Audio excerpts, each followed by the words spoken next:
नमस्कार दोस्तों, आप सभी का स्वागत है हमारे YouTube channel plant breeding with Yash Pansuriya में। तो दोस्तों, आज है 15 अगस्त। आप सभी को स्वतंत्रता दिन की ढेर सारी शुभकामनाएं। इसी शुभकामनाओं के साथ चलिए शुरू करते हैं आज का वीडियो। आज के वीडियो में हम बात करेंगे achievements of plant breeding and undesirable consequences of plant breeding. तो दोस्तों, इस वीडियो की पीडीएफ मैंने अपने टेलीग्राम ग्रुप एग्री वॉरियर्स में डाल दी है।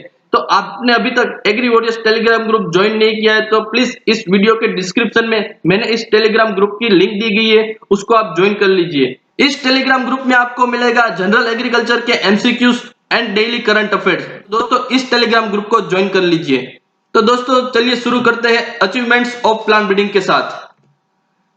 तो दोस्तों, सबसे पहला हमारा प्लांट ब्रीडिंग का अचीवमेंट है सेमी ड्वार्फ व्हीट वेराइटीज। जो ये सेमी ड्वार्फ व्हीट वेराइटीज है, उसका ड्वार्फिंग जीन है, वो उसका सोर्स क्या था? तो उसका सोर्स था एक जापानीज वेराइटी नोरिन 10। नोरिन 10 नाम की जापानीज वेराइटी में उसका ड्वार्फिंग जीन का सोर्स था। आईसीआर ने 1963 में ये जो सेमी ड्वार्फ वेराइटी है सीमित से इंट्रोड्यूस की और उसमें से सिलेक्शन किया और दो वेराइटी रिलीज की। उसका नाम है कल्याण सोना एंड सोनालिका। जो एक कल्याण सोना एंड सोनालिका वेराइटी है, उसको हम क्या कहते हैं कि सेकेंडरी इंट्रोडक्शन वेराइटी। जो हमारा इंट्रोडक्शन होता है वो दो टाइप का होता है, एक है प्राइमरी इंट्रोडक्शन और दूसरा है सेकेंडरी इंट्रोडक्शन। प्राइमरी इंट्रोडक्शन में क्या होता है कि जो हम वैरायटी इंट्रोड्यूस करते हैं और वो डायरेक्टली रिलीज हम करते हैं तो उसको हम क्या बोलते हैं कि प्राइमरी इंट्रोडक्शन। और सेकेंडरी इंट्रोडक्शन क्या है कि सेकेंडरी इंट्रोडक्शन में जो वैरायटी हमने इंट्रोड्यूस की उसमें से हम सिलेक्शन करते हैं तो हम उसको क्या बोलते हैं कि सेकेंडरी इंट्रोडक्शन। ये जो सेमी ड्वार्फ वैरायटी थी उसके कैरेक्टर क्या थे कि वो लॉजिंग रेजिस्टेंट थी, फर्टिलाइजर रिस्पॉन्सिव थी, हाइल्डिंग वेराइटी थी। ये सेमी ड्वार्फ व्हीट वेराइटी के कुछ कैरेक्टर थे। ये जो सेमी ड्वार्फ वेराइटी है वो रस्ट रेजिस्टेंट भी थी एंड अदर डिसीज से भी वो रेजिस्टेंट थी, क्योंकि उसमें जो जीन थे वो क्या थे कि वो रेजिस्टेंट जीन थे। रेजिस्टेंट जीन को हमने क्या किया था कि इनकॉर्पोरेट किया था बाहर से। ये जो सेमी ड्वार्फ वेराइटी थी वो फोटो इनसेंसिटिव भी थी। फोटो पीरियड के साथ क्या थी, वो इनसेंसिटिव थी। इसीलिए हम उसको क्या बोलते हैं कि फोटो पीरियड इनसेंसिटिव वेराइटी। उसके कारण ही it is suitable for the late planting and it is able to cultivation in non traditional area just like the West Bengal. West Bengal में आपको पता है कि राइस का प्रोडक्शन ज्यादा होता है, लेकिन जो ये फोटो इनसेंसिटिव व्हीट वेराइटी आने से उसको नॉन ट्रेडिशनल एरिया यानी कि वेस्ट बंगाल में भी उसको ग्रो किया जा सकता है।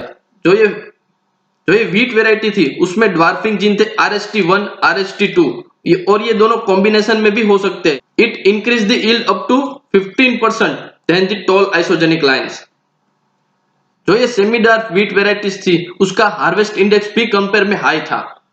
अब ये RST1 और RST2 जीन है। RST means reduced height gene और ये RST1 और RST2 है, और उसके साथ एक दो जीन थे RST3 और RSTH।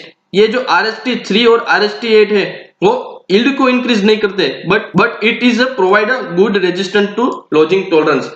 ये लॉजिंग टॉलरेंस से RST3 और RST8 जीन। जो हमने देखा कि सेमी ड्वार्फ व्हीट वेराइटीज क्या है कि फोटो पीरियड इनसेंसिटिव है, और फोटो पीरियड इनसेंसिटिव के लिए जो दो जीन थे वो क्या थे कि PPD1 और PPD2 थे। जो ये RST1 एंड PPD इन दोनों का कॉम्बिनेशन हम देखें तो क्या होता है कि RST1 प्लस PPD1 और PPD2, RST2 प्लस PPD1 और PPD2 and both PPD1 and PPD2 क्या हो गया कि कॉम्बिनेशन में भी हो सकते हैं। When both PPD1 and PPD2 are present together, when both PPD1 and PPD2 are combination में होंगे तो उसका यील्ड क्या होगा कि लोअर होगा than present alone। अब ये जो RST जीन है means the reduce height gene है, वो क्या करता है कि एनकोड करता है डेला डोमेन प्रोटीन को and they repress the transcription of the gibberellin responsive gene. वो क्या करता है कि जो ट्रांसक्रिप्शन है उसको रिप्रेस कर देता है कि जिब्रेलिन रिस्पॉन्सिव जीन को, यानी कि जिब्रेलिन को वो प्रोड्यूस नहीं होने देगा। यानी कि जिब्रेलिन क्या करता है कि जिब्रेलिन करता है कि उसकी हाइट को इंक्रीज करता है। अब जिब्रेलिन रिस्पॉन्सिव जीन क्या होगा कि रिप्रेस हो जाएगी, इसलिए उसका ट्रांसक्रिप्शन ठीक तरीके से नहीं हो पाएगा और क्या हो जाएगा कि उसकी हाइट कम हो जाएगी, यानी कि RST रिड्यूस्ड हाइट जीन। अब दोस्तों हम देखते हैं कि दूसरा अचीवमेंट यानी कि सेमी ड्वार्फ राइस वेराइटी। ये जो सेमी ड्वार्फ राइस वेराइटी है उसमें एक जीन है DG-वो जीन। ये जो DG-वो जीन है वो कहां से लिया गया था? एक जैपोनिका राइस वेराइटी में से लिया गया था। कहां से? जैपोनिका राइस वेराइटी में से लिया गया था और एक वेराइटी डेवलप की TN1 यानी कि टेंचुंग नेटिव 1। ये ताइवान की वेराइटी है। बाद में एक वेराइटी रिलीज हुई जो थी IR8। IRI कहाँ से रिलीज हुई थी, तो कि IRRI में से रिलीज हुई थी। ये IRRI क्या है कि यानी कि इंटरनेशनल राइस रिसर्च इंस्टीट्यूट जो फिलीपाइंस में आया है। और ये दोनों वेराइटी थी, ये TN1 एंड IR8 वो 1966 में इंडिया में इंट्रोड्यूस हुई। इसी सेमी ड्वार्फ वेराइटी से हमने इंडिया में वेराइटीज डेवलप की, उसमें थी जया और रत्ना। ये जो सेमी ड्वार्फ राइस वेराइटी है वो क्या है कि लॉजिंग रेजिस्टेंट है, फर्टिलाइजर रिस्पॉन्सिव है, हाइल्डिंग वेराइटी है और फोटो इनसेंसिटिव वेराइटी है। अब फोटो इनसेंसिटिव वेराइटी होने से क्या होगा कि जो राइस कल्टीवेशन है उसको नॉन ट्रेडिशनल एरिया में भी ग्रो किया जाएगा। नॉन ट्रेडिशनल एरिया राइस का क्या है कि पंजाब है।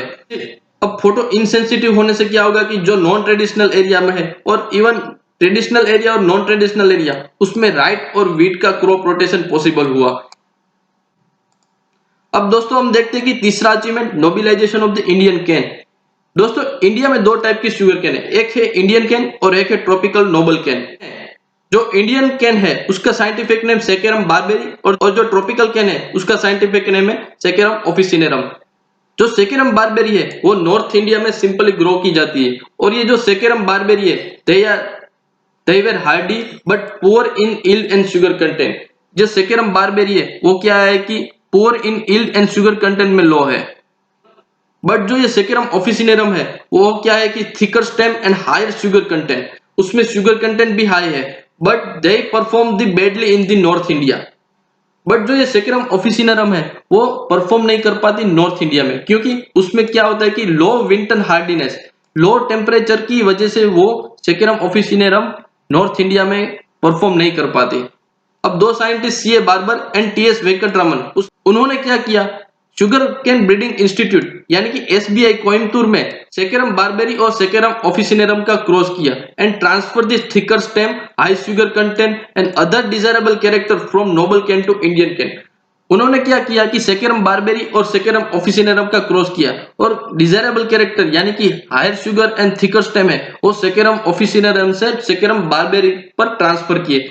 इन्हीं चीज को हम क्या बोलते हैं कि नोबिलाइजेशन of the Indian cane. They also cross the wild species यानी कि saccharum spontaneum to transfer the disease resistant character and other desirable characteristics to the cultivar species। उन्होंने क्या किया कि सेकेरम स्पोंटानियम का भी क्रॉस किया हमारे कल्टिवेटेड स्पीसीज के साथ to transfer the desirable character and disease resistant character। अब दोस्तों हम देखते हैं कि हाइब्रिड मिलेट्स। दोस्तों मेज, जुआर यानी कि सोरगम और बाजरा, पल्प मिलेट में भी हाइब्रिड वेराइटी रिलीज हुई। फर्स्ट ऑफ ऑल इन 1957 मेज में क्या हुआ कि all India coordinated research project शुरू हुआ। वो किसके साथ कोलैबोरेशन किया था, रॉकीफेलर फाउंडेशन एंड फोर्ड फाउंडेशन से उसने कोलैबोरेशन किया था। एंड 4 हाइब्रिड रिलीज हुई। वो कौन कौन सी थी, एक थी गंगा 1, गंगा 101, डेक्कन एंड रंजीत, ये 4 हाइब्रिड रिलीज हुई। लेकिन जो ये हाइब्रिड वेराइटीज थी वो फार्मर में पॉपुलर नहीं थी, क्योंकि ये जो हाइब्रिड वेराइटीज है उसका सीड फार्मर को क्या करना पड़ता था कि ईयर बाय ईयर रिप्लेस करना पड़ता था। इसीलिए बाद में एक नया कॉन्सेप्ट आया कंपोजिट वेराइटी का। कंपोजिट वेराइटी यानी कि it is a mixture of open pollinated variety, और काफी सारी कंपोजिट वेराइटी रिलीज हुई। मंजरी है, विक्रम है, सोना है, किशन है, ये काफी सारी कंपोजिट वेराइटी रिलीज हुई। ये कंपोजिट सीड को क्या करना पड़ता था कि फार्मर्स को एवरी ईयर रिप्लेस नहीं करना पड़ता था। बाद में दोस्तों हम जानते हैं कि ये जो मेज है, मेज में 2 एमिनो एसिड डेफिशिएंट होते हैं, एक है लाइसिन और एक है मिथियोनिन। इस मेज में लाइसिन और मिथियोनिन का कंपोनेंट लो होता है और उसको ही बढ़ाने के लिए एक प्रोग्राम शुरू किया, उसका नाम था QPM, क्वालिटी प्रोटीन मेज।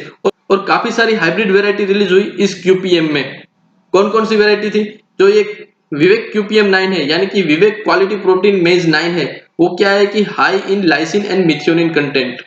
बाद में सोरगम और पल्प मिलेट में भी वैरायटी रिलीज हुई। सोरगम में पहली हाइब्रिड कौन सी थी, एक थी CSH1। CSH1 के पेरेंट हम देखते हैं, एक तो CK60A एंड IS84, ये CSH1 के पेरेंट है। और HB1, ये HB1 है वो बाजरा की पहली हाइब्रिड थी। HB1 के पेरेंट है TF23A एंड BIL3B। जो ये CK60A है और TA23A है वो क्या है कि मेल स्टेराइल लाइन है ये सोरगम और बाजरा की। अब दोस्तों हम देखते हैं कि हाइब्रिड कॉटन के बारे में। हाइब्रिड कॉटन की पहली वेराइटी हाइब्रिड 4। ये जो हाइब्रिड 4 है it is a hybrid between the 2 hirsutum species.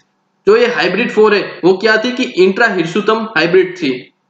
ये जो हाइब्रिड 4 है वो किसने डेवलप की थी? इन 1970 में डॉक्टर सीटी Patel at the Gujarat agriculture university and Surat cotton research station में डॉक्टर सीटी पटेल यानी कि चंद्रकांत टी पटेल ने हाइब्रिड 4 वेराइटी रिलीज की थी। बाद में सेवरल हाइब्रिड रिलीज हुई कॉटन में, उसमें से है एक वारा लक्ष्मी। ये जो वारा लक्ष्मी है वो इंटरस्पेसिफिक हाइब्रिडाइजेशन है गोसिपियम हिरसुतम और गोसिपियम बार्बेडेंस के बीच में। ये जो हाइब्रिड कॉटन वेराइटी है, it is a higher in yielder and higher ginning outer and good fiber quality content than the normal varieties। ये जो हाइब्रिड 4 है उसके पेरेंट्स क्या है? उसका फीमेल पेरेंट है गुजरात 67 और उसका मेल पेरेंट है अमेरिकन नेक्टरलेस। अब दोस्तों हम देखते हैं कि मोलिकुलर ब्रीडिंग के बारे में। जो मार्कर असिस्टेड सिलेक्शन है यानी कि एमएस है, it provide indirect selection for the desirable gene using the DNA marker. ये जो मार्कर असिस्टेड सिलेक्शन है हम क्या प्रोवाइड करता है कि इनडायरेक्शन सिलेक्शन प्रोवाइड करता है यूजिंग द डीएनए मार्कर। अब कन्वेंशनल प्लांट ब्रीडिंग में क्या होता है कि फिनोटाइपिक सिलेक्शन होता है, यानी कि अब जब आपको फ्लावरिंग का कैरेक्टर स्टडी करना हो तो जब आपको फ्लावरिंग आएगा तभी आप सिलेक्शन कर पाओगे। लेकिन मार्कर असिस्टेंट सिलेक्शन में क्या है कि उसमें यूज होता है कि डीएनए मार्कर का, और वो प्रोवाइड करता है कि इनडायरेक्ट सिलेक्शन प्रोवाइड करता है।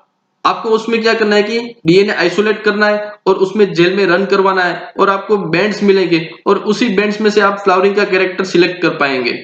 और इसी मार्कर असिस्टेड सिलेक्शन से ही हमने वैरायटी एक रिलीज की है कि bacterial leaf blight resistant rice variety improved Pusa basmati 1।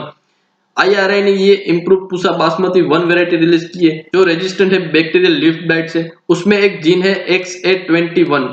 XA21 नाम का जीन है, वो जीन क्या प्रोवाइड करता है कि बैक्टीरियल लीफ ब्लाइट से रेजिस्टेंट प्रोवाइड करता है। और एक वैरायटी है इंप्रूव्ड सांबा, वो क्या है कि सबमर्ज टॉलरेंस वैरायटी है। और मेज में improved protein quality maize hybrid Vivek QPM9। अब आगे हमने बात की थी जो मेज है वो क्या है कि डेफिशिएंट है लाइसिन और मिथ्योनिन कंटेंट में।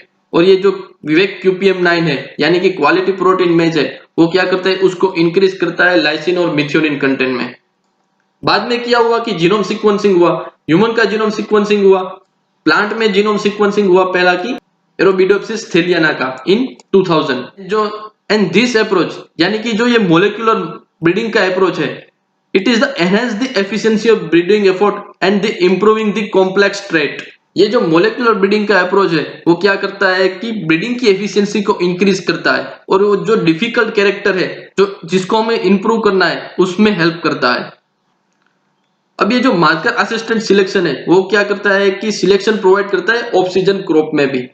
नॉर्मली कन्वेंशनल प्लांट ब्रीडिंग में क्या होता है कि हमें क्रॉप ग्रोन करना पड़ता है उसकी सीजन में, लेकिन जो ये मार्कर असिस्टेड सिलेक्शन है उसमें हम क्या करते हैं कि ग्रीन हाउस में क्रॉप ग्रोन करते हैं और उसका डीएनए लेते हैं और वो डीएनए से हम क्या करते हैं कि मार्कर रन करते हैं और इस मार्कर से ही हम क्या कर पाते हैं कि सिलेक्शन कर पाते हैं और वो प्रोवाइड करता है हमें शॉर्टनिंग द ब्रीडिंग साइकिल। आगे देखते हैं दोस्तों ट्रांसजेनिक वेराइटी।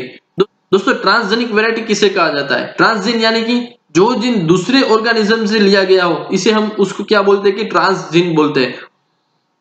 और जो वेराइटी ट्रांसजीन से डेवलप हुई है उसको हम क्या बोलते हैं कि ट्रांसजेनिक वेराइटी बोलते हैं। अब ये जो ट्रांसजेनिक वेराइटी है उसमें हम यूज करते हैं recombinant DNA technology and transgene technology to develop the most desired phenotype and designer crop. अब ट्रांसजेनिक वेराइटी का एग्जांपल देखें तो insect resistant BT cotton hybrid. अब ये जो बीटी कॉटन हाइब्रिड है इंडिया में सिंस कल्टीवेशन हो रहा है 2002 से। और इंसेक्ट रेजिस्टेंट बीटी ब्रिंजल, जो ये बीटी ब्रिंजल है वो रेजिस्टेंट है suit and fruit borer of the brinjal. But ये बीटी ब्रिंजल है वो क्या है कि इंडिया में अभी तक रिलीज नहीं हुआ है। लेकिन प्लांट ब्रीडिंग के भी कुछ अनडिजायरेबल कॉन्सिक्वेंसेस है जो हम देखते हैं। पहला अनडिजायरेबल कॉन्सिक्वेंसेस है कि जेनेटिक इरोजन। अब जेनेटिक इरोजन क्या है दोस्तों? हमने अचीवमेंट में देखा कि हमने क्या किया कि इंप्रूव्ड परफॉर्मेंस वाली वैरायटी रिलीज की, लेकिन वो क्या करती है कि वो करती है कि reduction in the variability in cultivated species. जो हमारी कल्टीवेटेड स्पीसीज है उसमें क्या करती है, रिडक्शन करती है वेरिएबिलिटी का। अब ये जो वेरिएबिलिटी रिड्यूस हुई वो दो फैक्टर के कारण वेरिएबिलिटी रिड्यूस हुई। एक कारण है replacement of numerous heterogeneous local variety by few more homogeneous improved variety. हमारी इंप्रूव्ड वैरायटी है वो क्या है कि होमोजीनियस है, वो रिप्लेस करती है न्यूमरस हेट्रोजाइगस लोकल वैरायटी को। अब हेट्रोजीनियस लोकल वैरायटी को वो रिप्लेस कर देगी तो क्या होगा कि reduction in the variability. Variability में क्या होगा कि रिडक्शन होगा। दूसरा कारण है कि use of the similar and related varieties in the parent in breeding program. हम ब्रीडिंग प्रोग्राम में क्या करते हैं कि सिमिलर पेरेंट यूज करती है, सिमिलर वेराइटी यूज करती है। हमने देखा था कि वीट में नोरिन 10 का जीन है, वो सभी वेराइटी में नोरिन 10 का जीन होगा ड्वार्फिंग श्योर्स के लिए। उसी तरह राइस में हमने देखा था कि जो जैपोनिका वेराइटी में से लिया गया डीजीओ जीन, सभी वेराइटी में डीजीओ जीन था ड्वार्फिंग श्योर्स के लिए। वो क्या है कि use of the similar variety as a parent in the breeding program. Generally ये जो इंप्रूव वेराइटी है वो क्या है कि प्योर लाइन है। अब ये जो pure line and hybrid variety है वो क्या है कि it is a more homogeneous than unimproved local and open pollinated variety. Improved local and open pollinated variety से जो ये प्योर लाइन और हाइब्रिड है वो मोर होमोजेनियस है। उससे क्या होगा कि ये जो pure line and hybrid varieties है वो rapidly replace the heterogeneous local variety and leading to rapid depletion of the genetic variability. हम इसको क्या बोलते हैं कि जेनेटिक इरोजन बोलते हैं। जेनेटिक इरोजन क्या है कि rapid depletion of the genetic variability. Genetic variability में लॉस होता है, जेनेटिक वेरिएबिलिटी में डिक्रीज, जेनेटिक वेरिएबिलिटी डिक्रीज होती है, हम इसको क्या बोलते हैं कि जेनेटिक इरोजन बोलते हैं। जेनेटिक इरोजन को कंट्रोल कैसे करें? जर्म प्लाज्म कलेक्शन के द्वारा। Germplasm collection aim at minimizing the detrimental effect of the genetic erosion by collecting and preserving the variability in the crop and their related species। बाद में दूसरा undesirable consequences है कि narrow the genetic base. अब genetic base उसका क्या हो जाएगा कि नैरो हो जाएगा। आगे हमने देखा था कि वीट में क्या था कि वीट में है RH1 जीन और RH2 जीन। सभी वेराइटी में RH1 जीन है, RH2 जीन है, रिड्यूस हाइट जीन है। वो कहां से लिए गए थे कि एक सिंगल वेराइटी नोरिन 10 में से लिया गया था। बाद में राइस में भी वही था, IR8 और TN1 पेरेंट था, उसमें जो ड्वार्फिंग जीन था वो कहां से लिया गया था? कॉमन पेरेंट DGO जीन में से लिया गया था। ये जो क्या करता है कि जो एक ही जगह से सब जीन लिए गए थे उससे क्या होगा कि एक ही जगह से सब जीन लिए गए थे उससे क्या होगा कि इंक्रीज द सिमिलैरिटी। जो सिमिलैरिटी है उसको इंक्रीज करता है because the commonness of one और मोर पेरेंट इन द एंसेस्टर।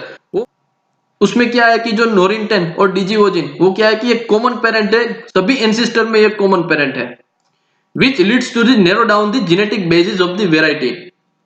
अब narrow down the genetic base हो जाएगा तो क्या होगा कि it create the genetic vulnerability. अब जेनेटिक वल्नरेबिलिटी क्रिएट होगी and susceptibility of the most of the cultivated species to the disease. अब जेनेटिक वल्नरेबिलिटी के सम एग्जांपल देखते हैं। पहला एग्जांपल है कि outbreak of the southern leaf blight यानी कि हेलमिंथोस्पोरियम मेडिस ऑफ द मेज इन द यूएसए इन 1970। अब जेनेटिक बेस नैरो होने से क्या होगा कि ये जो साउदर्न लिप ब्लाइट है यानी कि हेलमिंथोस्पोरियम मेडिस है उसका आउटब्रेक हो गया यूएसए में due to the commercial hybrid having a new races T race Texas cytoplasmic male sterility present in the hybrid. क्योंकि जो हाइब्रिड में जो टी रेस थी यानी कि टेक्सा साइटोप्लाज्म मेल स्टेरिलिटी की लाइन थी वो सभी पेरेंट में कॉमन थी, वो सभी हाइब्रिड में कॉमन थी। जेनेटिक वल्नरेबिलिटी का एक केस इंडिया में भी देखने को मिला था कि susceptibility of the early bajra hybrid to downy mildew and ergot. जो बाजरा हाइब्रिड है उसमें एक कॉमन मेल स्टेरल पेरेंट था कि TIF23A और सभी हाइब्रिड ससेप्टिबल हो गई डाउनी मिल्ड्यू और अर्गट से। But in this case the susceptibility due to the nuclear gene not the male sterile cytoplasm. जो बाजरा का केस था उसमें क्या था कि ससेप्टिबिलिटी थी वो न्यूक्लियर जीन के द्वारा थी और जो मेज का केस था उसमें क्या था कि जो ससेप्टिबिलिटी थी वो किसके कारण थी कि साइटोप्लाज्मिक जीन के कारण थे। क्योंकि जो ये टेक्सा रेसिस है, टेक्सा साइटोप्लाज्मिक मेल स्टेरिलिटी है, वो एक साइटोप्लाज्मिक मेल स्टेरिलिटी का केस है और ये जो TIF23 है वो एक GMS यानी कि जेनेटिक मेल स्टेरिलिटी का केस थे। अब ये जेनेटिक वल्नरेबिलिटी को हम रोके कैसे? It is avoid by using the diverse and unrelated parents. हम डाइवर्स पेरेंट का यूज करें ब्रीडिंग प्रोग्राम में, अनरिलेटेड पेरेंट का यूज करें ब्रीडिंग प्रोग्राम में, तो हम ये जेनेटिक वल्नरेबिलिटी को क्या कर सकते हैं कि अवॉइड कर सकते हैं। और एक अनडिजायरेबल कंसिक्वेंस है कि increase the susceptibility of the minor disease. दोस्तों हम प्लांट ब्रीडिंग में एम्फेसिस क्या करते हैं कि प्लांट ब्रीडिंग में resistant to major disease and insect pest. हम मेजर डिजीज और इंसेक्ट पेस्ट होती है उससे रेजिस्टेंट पाने की ट्राई करते हैं, लेकिन जब हम उससे रेजिस्टेंट पाते हैं तो कुछ केस में क्या हो जाता है कि वो इंक्रीज हो जाती है कि susceptibility of the minor disease. उसका एग्जांपल देख सकते हैं कि हम बीटी कॉटन है वो क्या है कि रेजिस्टेंट है हमारी बोलवर्म के साथ, लेकिन जब हमने उसको रेजिस्टेंट बनाया बोलवर्म के साथ तो वो क्या हो गया कि somewhat susceptible to the sucking pest, वो सकिंग पेस्ट से क्या हो गई कि ससेप्टिबल हो गई। अदर एग्जांपल देखते हैं कि epidemic case of the botrytis Serena यानी कि grey mould in chickpea in Punjab Haryana and other parts of the Bihar. Botrytis है यानी कि ग्रे मोल्ड है, उसका एपिडेमिक देखने को मिला चिकपी में, पंजाब हरियाणा और other part of the Bihar and UP. Another example है severe infection by Karnal bunt यानी कि tilletia indica in some part of the some wheat varieties. तो इस प्रॉब्लम को हम ओवरकम कैसे कर सकते हैं? तो ब्रीडर को यह ध्यान रखना होगा कि सभी मटेरियल हम जो यूज करते हैं ब्रीडिंग प्रोग्राम में एज अ पेरेंट, उसको हमें स्क्रीन करना पड़ेगा। कोई भी मटेरियल हमें डिजीज रिलेटेड और पेस्ट ससेप्टिबल यूज नहीं करना होगा। आगे का अनडिजायरेबल कॉन्सिक्वेंसेस है कि यील्ड प्लेटू।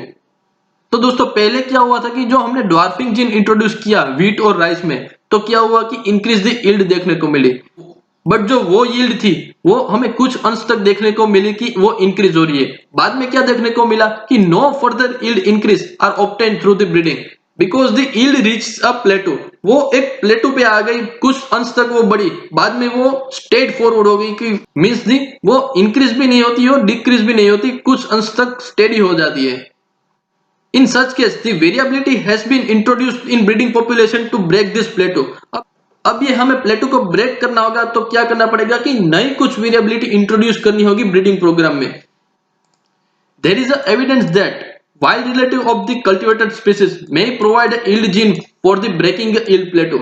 जो वाइल्ड रिलेटिव है यानी कि जो वेरिएबिलिटी है कल्टिवेटेड स्पीसीज की, वो हम ब्रीडिंग प्रोग्राम में यूज करें तो हम इस यील्ड प्लेटो को ब्रेक कर सकते हैं। तो दोस्तों इस वीडियो में हमने बात की कि achievements of plant breeding and their undesirable consequences. तो दोस्तों if you like this video please hit the like button, share with your friends and subscribe to my channel to get more and more video related to agriculture and plant breeding. Thank you, have a nice day and once again happy Independence Day to all. धन्यवाद।